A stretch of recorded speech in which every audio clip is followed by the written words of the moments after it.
Ruin of Doriath. So ended the tale of Turin Turambar.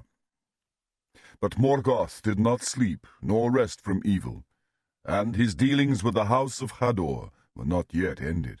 Against them his malice was unsated, though Hurin was under his eye, and Morwen wandered distraught in the wild.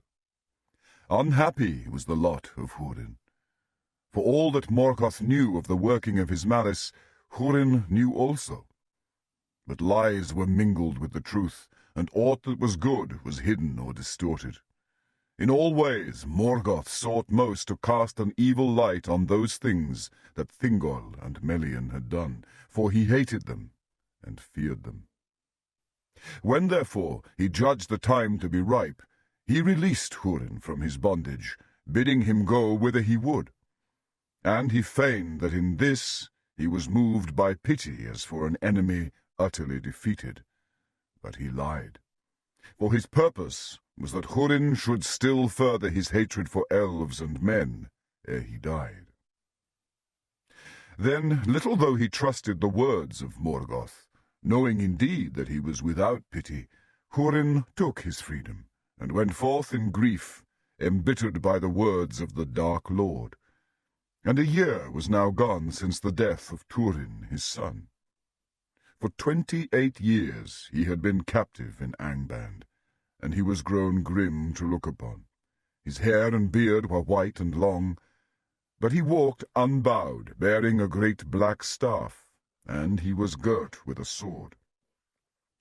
Thus he passed into Hithlum, and tidings came to the chieftains of the Easterlings that there was a great riding of captains and black soldiers of Angband over the sands of Anfauglith, and with them came an old man as one that was held in high honour.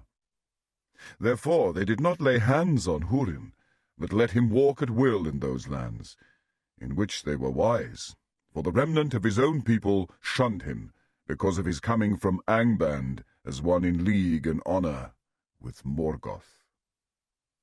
Thus his freedom did but increase the bitterness of Hurin's heart, and he departed from the land of Hithlum and went up into the mountains. Thence he descried far off amid the clouds the peaks of the Crissaegrim, and he remembered Turgon, and he desired to come again to the hidden realm of Gondolin.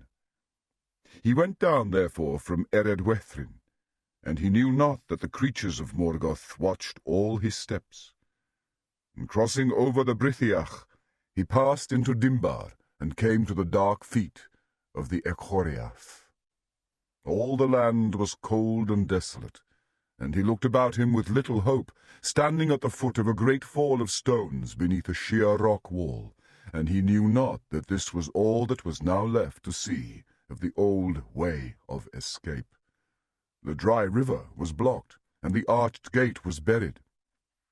Then Hurin looked up to the grey sky, thinking that he might once more descry the eagles, as he had done long ago in his youth. But he saw only the shadows blown from the east, and clouds swirling about the inaccessible peaks, and he heard only the wind hissing over the stones. But the watch of the great eagles was now redoubled, and they marked Hurin well, far below, forlorn in the fading light. And straightway Thorondor himself, since the tidings seemed great, brought word to Turgon. But Turgon said, "Does Morgoth sleep? You were mistaken." "Not so," said Thorondor. "If the eagles of Manwë were wont to err thus, then long ago, lord, your hiding would have been in vain." "Then your words bode ill," said Turgon, "for they can bear but one meaning. Even Hurin Thalion has surrendered to the will of Morgoth. My heart is shut."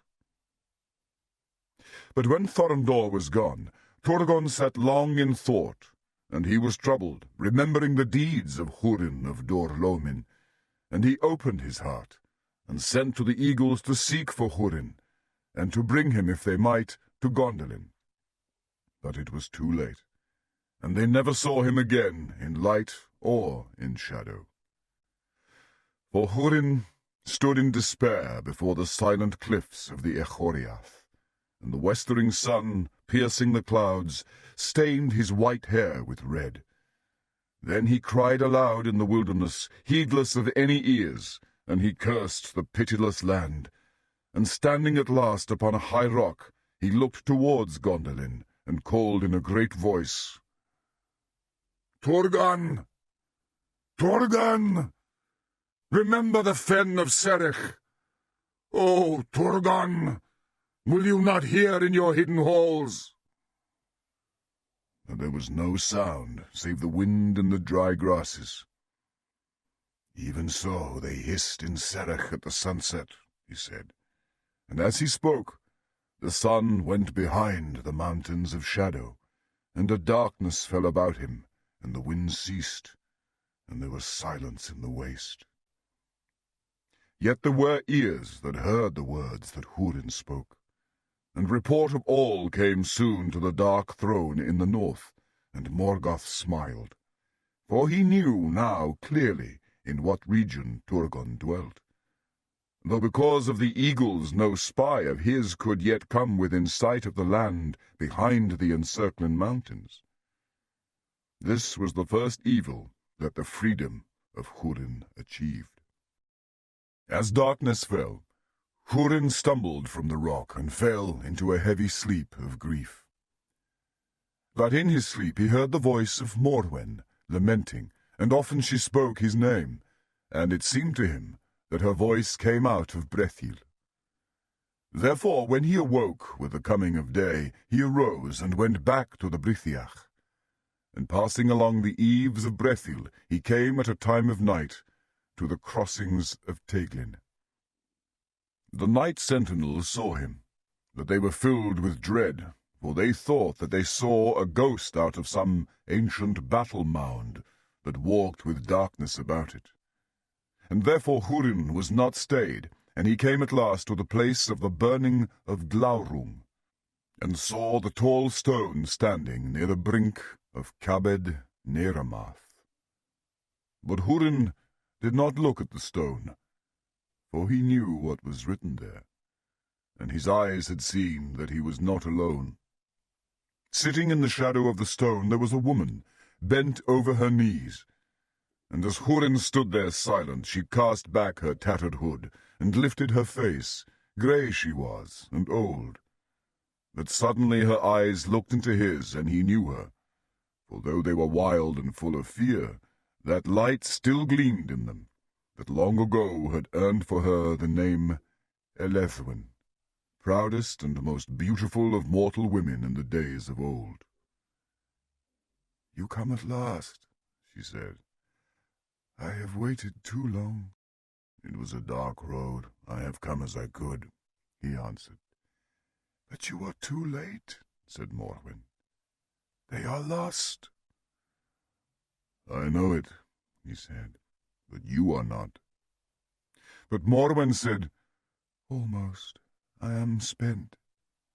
I shall go with the sun. Now little time is left. If you know, tell me. How did she find him?" But Hurin did not answer, and they sat beside the stone and did not speak again. And when the sun went down, Morwen sighed and clasped his hand, and was still. And Hurin knew that she had died.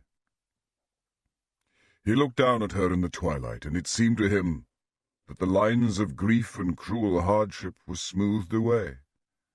"She was not conquered," he said, and he closed her eyes and sat unmoving beside her as the night drew down. The waters of Cabed Neramath roared on, but he heard no sound, and he saw nothing, and felt nothing, for his heart was stone within him. But there came a chill wind that drove sharp rain into his face, and he was roused, and anger rose in him like smoke, mastering reason, so that all his desire was to seek vengeance for his wrongs, and for the wrongs of his kin, accusing in his anguish all those who ever had dealings with them.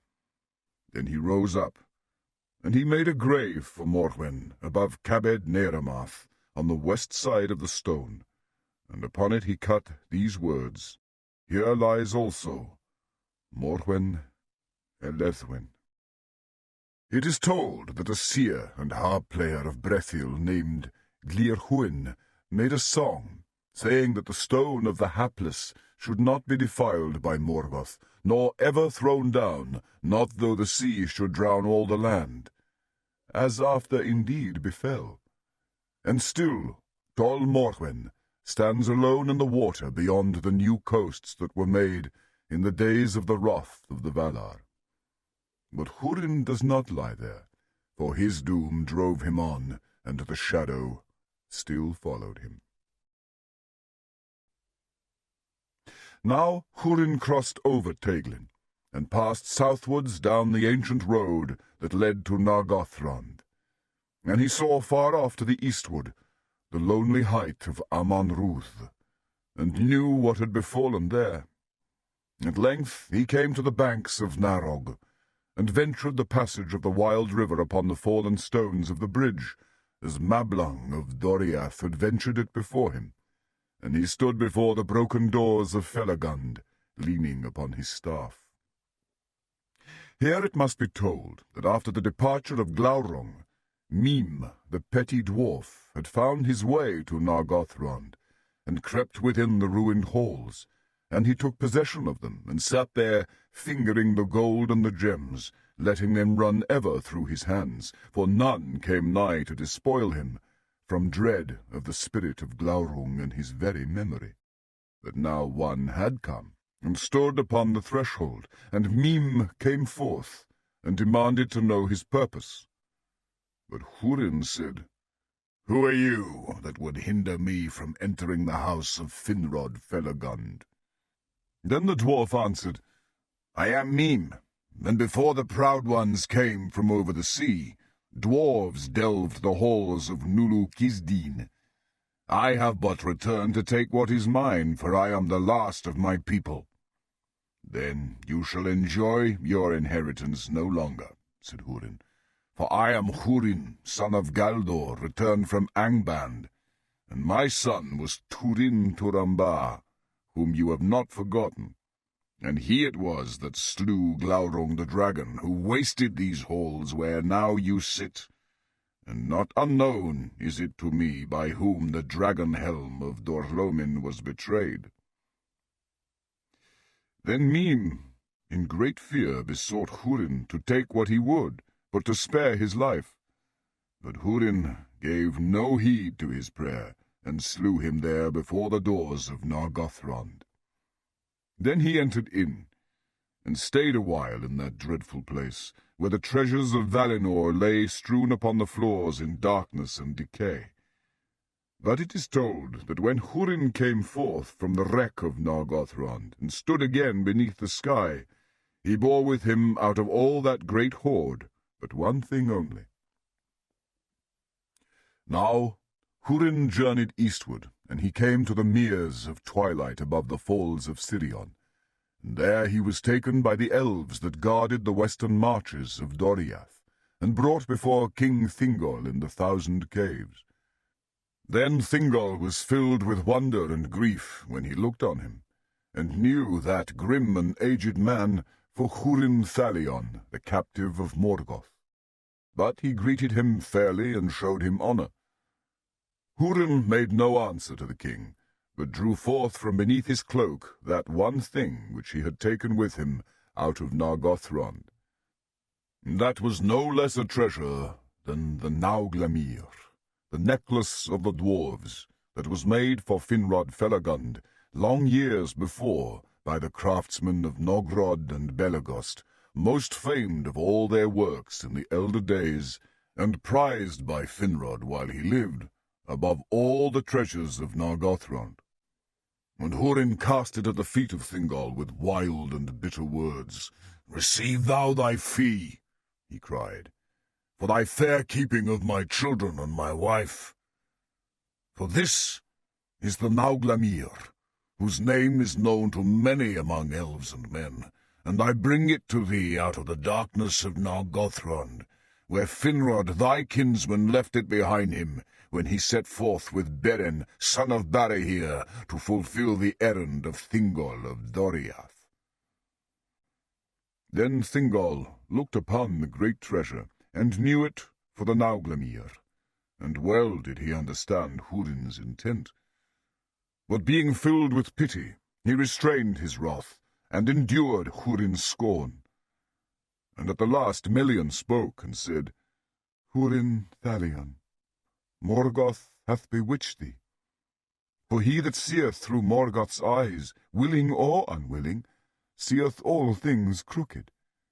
Long was Turin thy son fostered in the halls of Menigroth, and shown love and honour as the son of the king.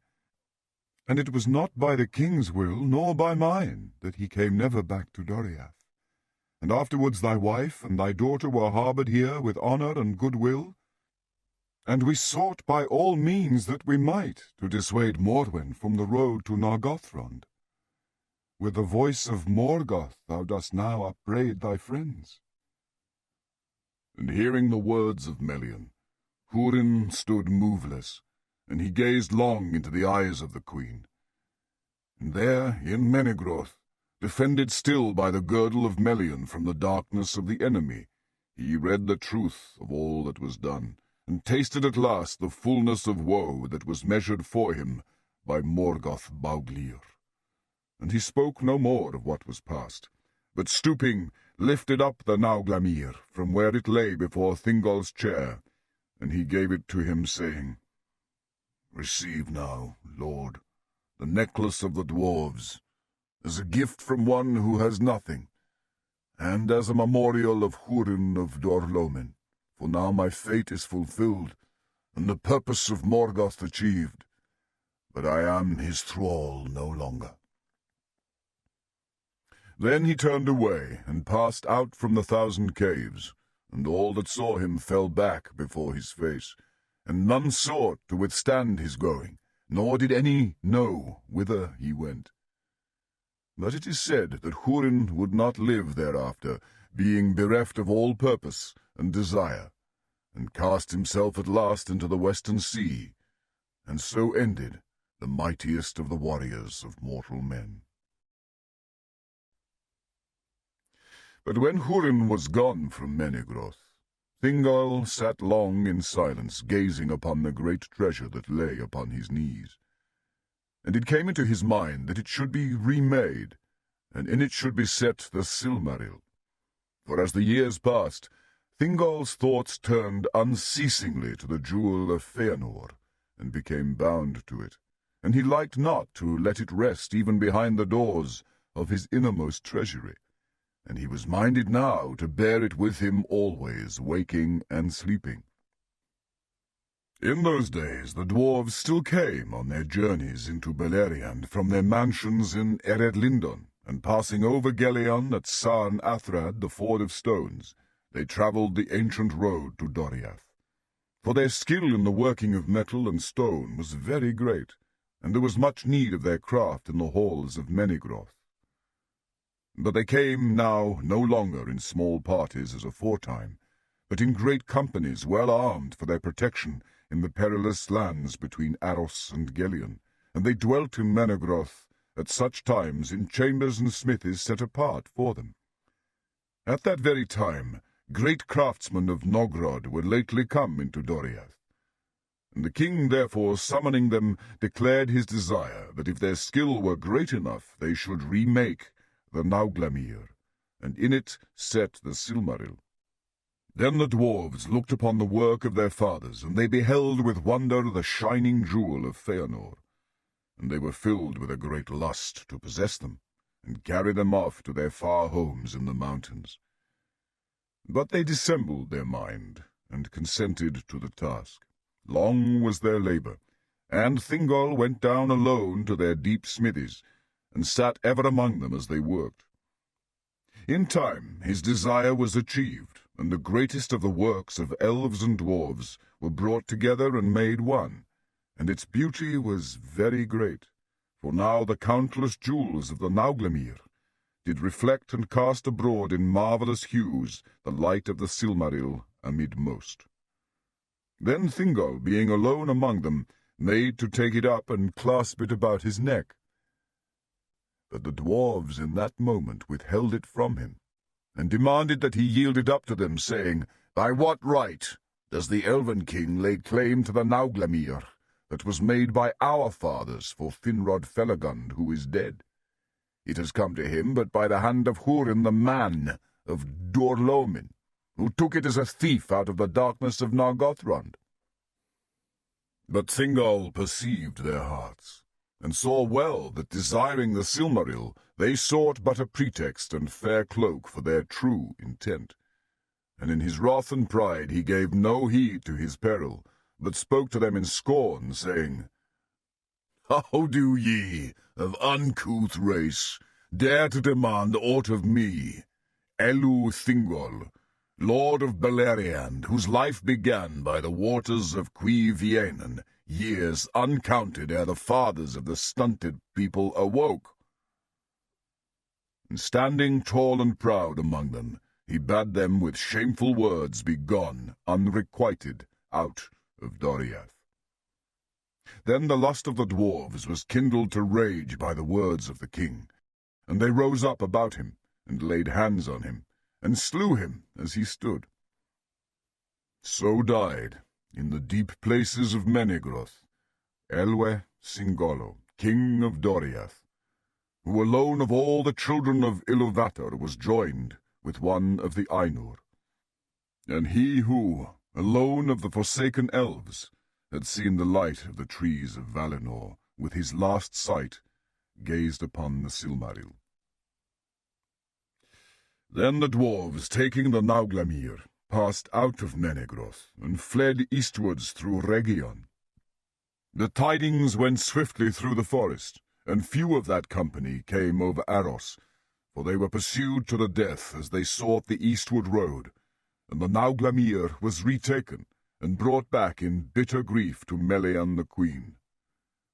Yet two there were of the slayers of Thingol, who escaped from the pursuit on the eastern marches, and returned at last to their city far off in the Blue Mountains. And there in Nogrod they told somewhat of all that had befallen, saying that the dwarves were slain in Doriath by command of the Elven King, who thus would cheat them of their reward. Then great was the wrath and lamentation of the dwarves of Nogrod for the death of their kin and their great craftsmen, and they tore their beards and wailed. And long they sat, taking thought for vengeance. It is told that they asked aid from Belegost, but it was denied them, and the dwarves of Belegost sought to dissuade them from their purpose, but their counsel was unavailing, and ere long a great host came forth from Nogrod, and crossing over Gelion, marched westward through Beleriand. Upon Doriath a heavy change had fallen. Melian sat long in silence beside Thingol the king, and her thought passed back into the starlit years, and to their first meeting among the nightingales of Nan Elmoth in ages past. And she knew that her parting from Thingol was the forerunner of a greater parting, and that the doom of Doriath was drawing nigh.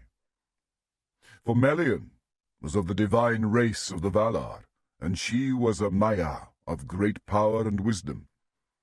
But for love of Elwe Singolo, she took upon herself the form of the elder children of Iluvatar, and in that union she became bound by the chain and trammels of the flesh of Arda.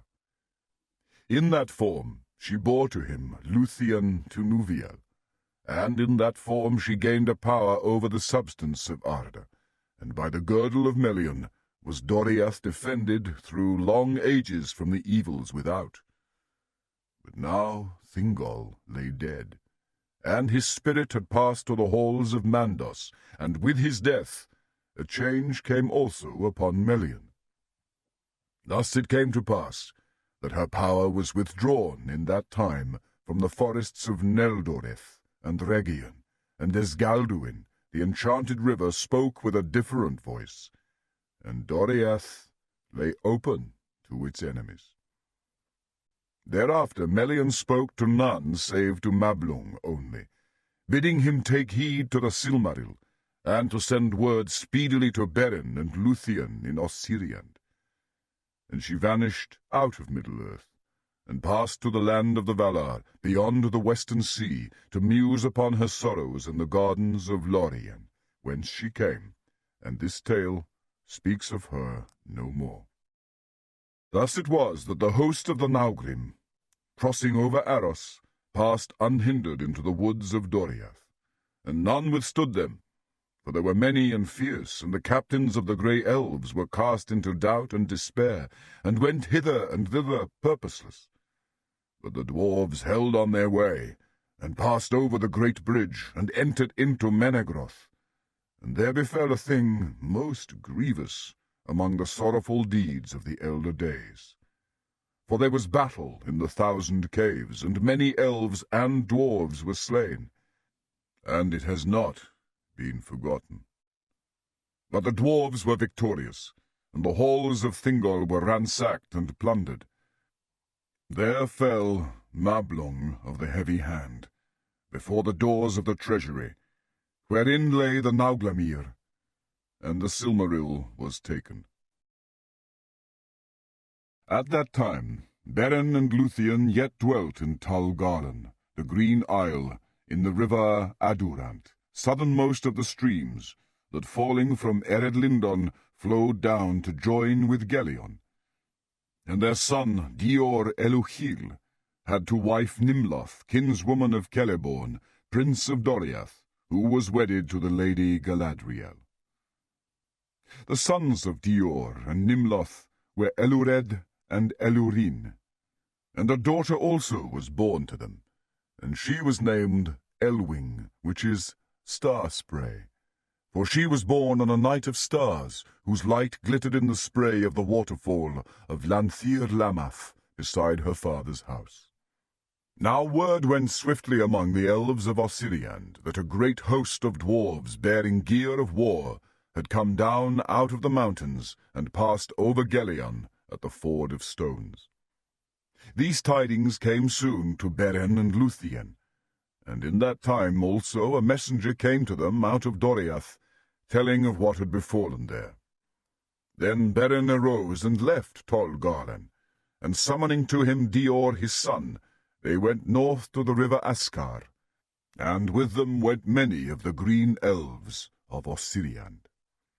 Thus it came to pass that when the dwarves of Nogrod, returning from Menegroth with diminished host, came again to Sarn Athrad, they were assailed by unseen enemies, for as they climbed up Gelion's banks burdened with the spoils of Doriath, suddenly all the woods were filled with the sound of elven horns, and shafts sped upon them from every side. There very many of the dwarves were slain in the first onset, but some, escaping from the ambush, held together, and fled eastwards towards the mountains.